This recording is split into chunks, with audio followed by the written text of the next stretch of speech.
Some leaders overprepare out of fear, not excellence. Today, we're talking about overpreparation and how to recalibrate your confidence.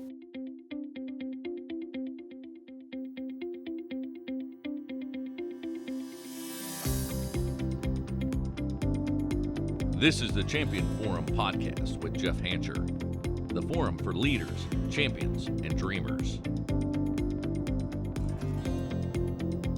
Hey, welcome back, everybody. Today's episode, it's going to challenge some of you in a personal way because it challenged me even writing some of the content and thinking through the subject because guilty is charged here. Look, sometimes when I'm doing these episodes, I don't know if they're for you or for me, if I can be very honest. I'm still growing in my leadership. I have so many opportunities ahead of me to make better leadership impact, and this is certainly one of them. This over preparation. We're talking about the psychology of being an over preparer. Why are some leaders spending too much time prepping, planning, tweaking, rehearsing, and calling it excellence when it's really fear? It's fear. And maybe I'm just talking to myself here because I'm a planner, I'm a prepper, I'm a rehearser, I'm a perfectionist. I'm Jeff and I'm a perfectionist. I said it. But I'm gonna unpack in this episode the difference between excellence and insecurity, because there might be some roots here that we need to dig out. I'm going to talk about why over-preparation can become a form of procrastination, because it is for me, and how maybe to recalibrate your mindset for real confidence, not perfection. You know, if you're a perfectionist like me, it's rooted in some real issues. You know, perfection is not even attainable if we're being honest with ourselves, right? And I got to tell you, this is me. Like, if you want a sneak peek into Jeff Hancher's brain, this is the episode. I've always had a habit of over-preparing. It drives the people closest to me absolutely insane. When I get around other over-preparers, I feel kindred spirits. Like, okay, I'm not crazy. No, actually, we are. Now we're both crazy, right? And those closest to me, they've called it out. Time and time again, they call me out on this stuff. That's unreasonable. Not everybody does it that way. That's extreme. It doesn't have to be that way. You know, I'm the guy that will bark back, good is the enemy of great. Good enough. Let somebody around me say it's good enough. Are you kidding me? I'm about to come unglued because it's not perfect. I mean, that picture on the wall is not perfectly balanced. If I were to put a level on that, there's no way that thing is perfectly level. That's kind of how my mind works. I'm not even saying it's right, and I certainly don't even love it sometimes. I can't even wash windows anymore because I can't get them perfect, so I just don't, right? I'm the over-preparer. I'm happy to report, though, that I have made some improvements, but I have not fully overcome the need to over-prepare. It's caused a lot of early mornings. It's caused a lot of late nights. Now, the good news is it usually does drive results. So there's typically not bad outcomes, but I can tell you I've let it get to a very unhealthy place. And if this topic is resonating with you, I can tell you you are not alone, even if it's just you and I. I got you. I see you. This is a challenge that I have had to wrestle with for years. And I'm going to share some of my perspective with you on this subject and some things that I've done to make incremental improvement. Again, I haven't arrived, but I'm certainly not where I started from. But let's start with this. Preparation is not a bad thing, because this is what I say all the time. Why not over-prepare? Why not practice it 50,000 times? Why not do it again? Why not? And I'll give you an example of this. A group of my friends and family, we all have kids and whatnot. This was several years back when my kids were still little. for the Easter weekend, spring break, my buddy was like, we're having a lip sync competition. Every family is going to contribute and are going to going to take part in this. And there was probably like 7 families and a lip sync competition. So we're at dinner and I'm telling my family, hey, Mr. Mark is holding a lip sync competition and we're all going to go over to his house over spring break and have some food and fun. And there's going to be a lip sync competition. And I'm here to tell you right now, Hanchers don't play to come in second place. We play to win. Now, look, I don't even know if there's a trophy, if this is bragging rights, didn't matter. But we selected our song, and we are going to roll with Ice Ice Baby by the one and only Vanilla Ice. And here we were. I got lyrics of the song printed out. I have them highlighted by family role, responsibility. You know, Jacqueline, you're blue. Jake, you're yellow. Janelle, you're orange. This is what we're going to do. We bought costumes. I bought gold MC Hammer type parachute pants. Some of y'all don't even know about that. And we go into choreography and the whole deal. And my entire family was absolutely miserable because it didn't matter if you were coming home from basketball, if you had a test the next day. We're running through this 10, 12 times a day, every day, for weeks leading up to this, until one point my wife pulled me aside from the kids, and this is crazy talk. Oh, it's funny now. She gave me a talking to, and she was like, this is too much. This is insane.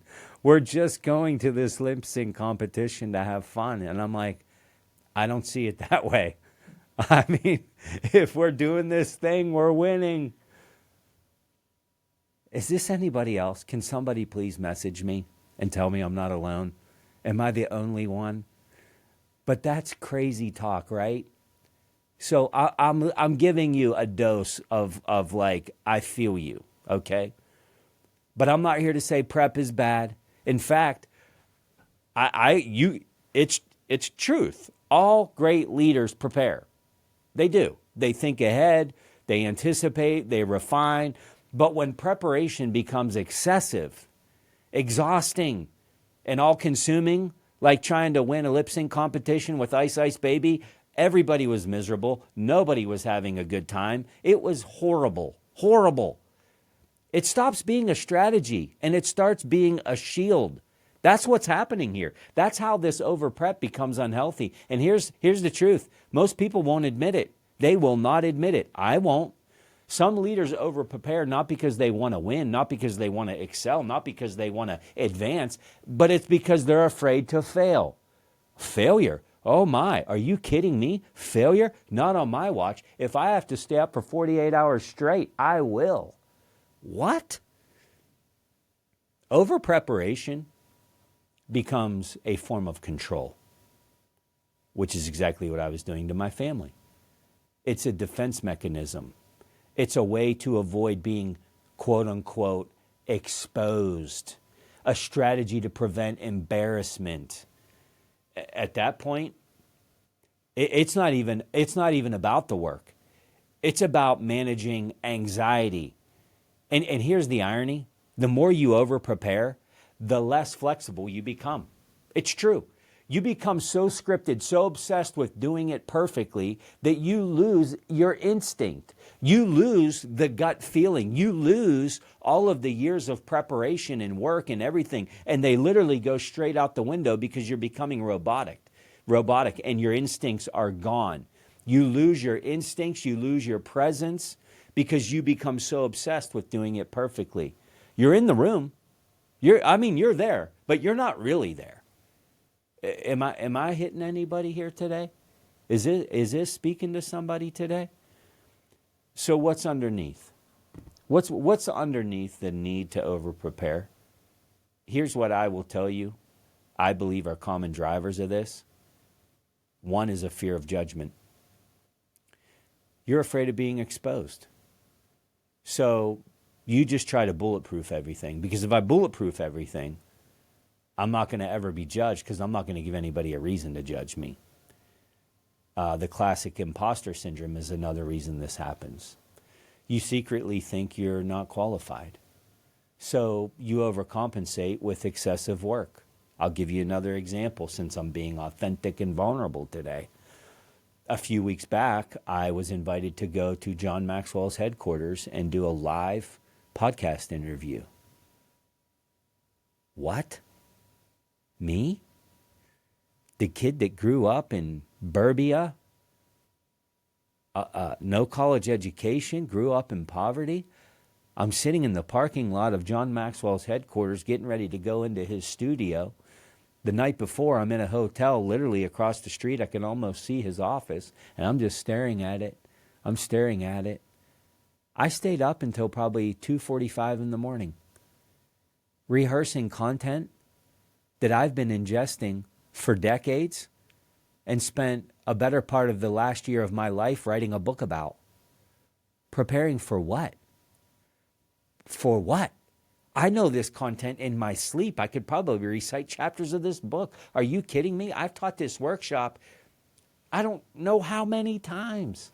Why did I stay up until 2:45 when what I needed to do was get rest? I was regurgitating and reciting things. Why? Because I was battling some imposter syndrome. I literally sat in the parking lot the next day like, oh my gosh, I can't believe this. I've gone on record. I've shared on this show many, many times. But here's what I know about imposter syndrome. It's pretty common among successful people. Why?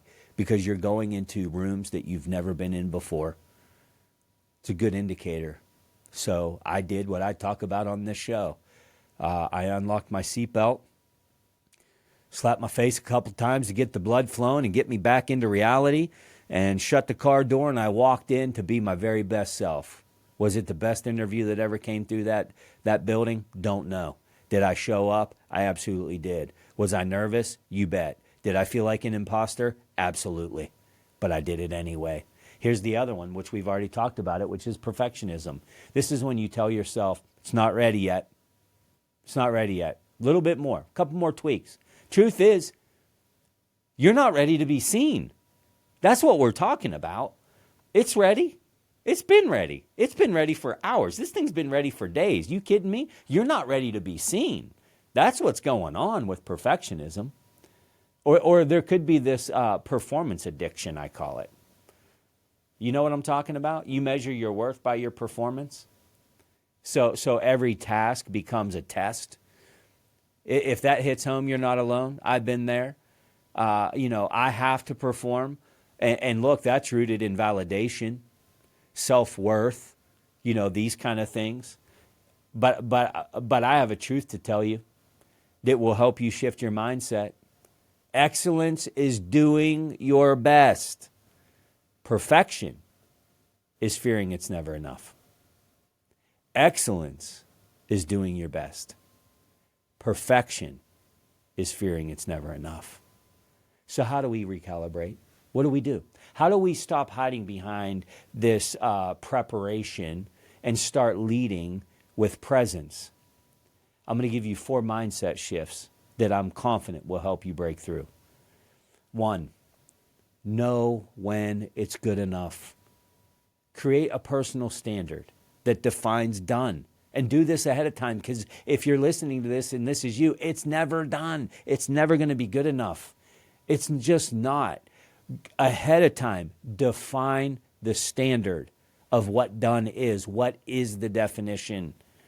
Ask yourself, would my best client, would my best team member, would they be served by this, whatever this is, as it sits right now?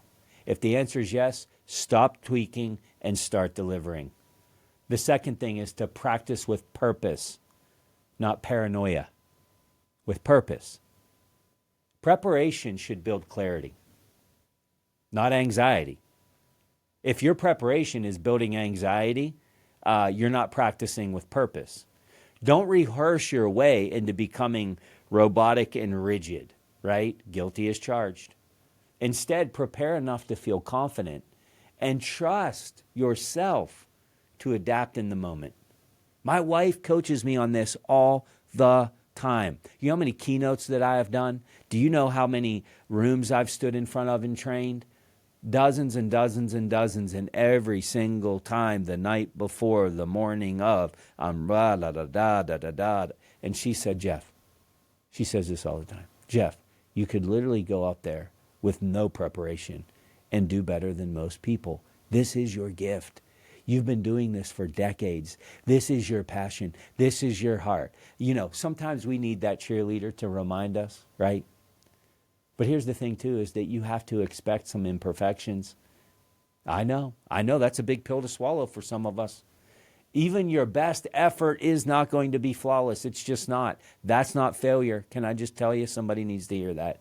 That's leadership in real life. That's real-time leadership. Own it. Be human. Your team will respect your honesty and authentic self way more than your polish. And look, guilty is charged once again. I get told all the time by people closest to me, you are way too polished, bud. Way too polished. You talk this way, you look this way, your fancy sport coat, your hair always looks the same. You never have a hair out of place. You always talk this way. And I'm like, I know, I'm trying to be a little more disheveled here. I'm trying to relax.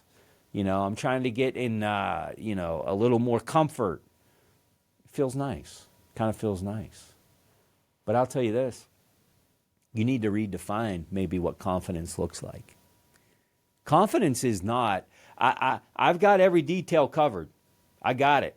I got every single detail. That's not confidence. Confidence is, I am prepared, I am present, and I can handle whatever happens next.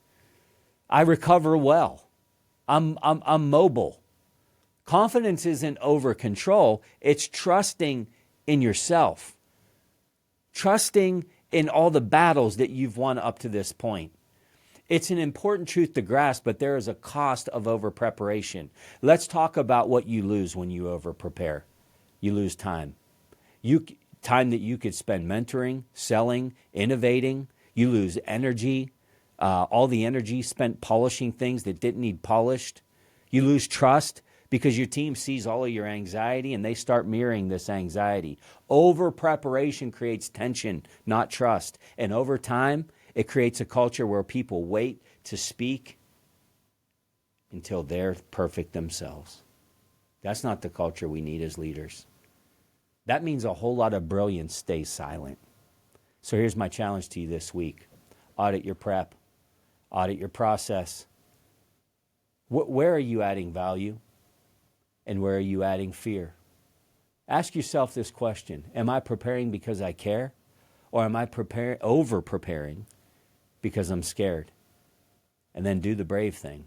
Start leading before you feel fully ready. Show up. Be present. Trust the work that you've already done. And if you stumble, that's okay. Great leaders are not the most polished. They're the most authentic. Appreciate you all joining once again. If this episode challenged you, share it with a fellow leader. We're all working hard to lead with greater clarity and a lot less fear. Until next week, fight for your leadership confidence and never stop turning that pressure into potential. The Champion Forum Podcast with Jeff Hancher. Lead, inspire, win.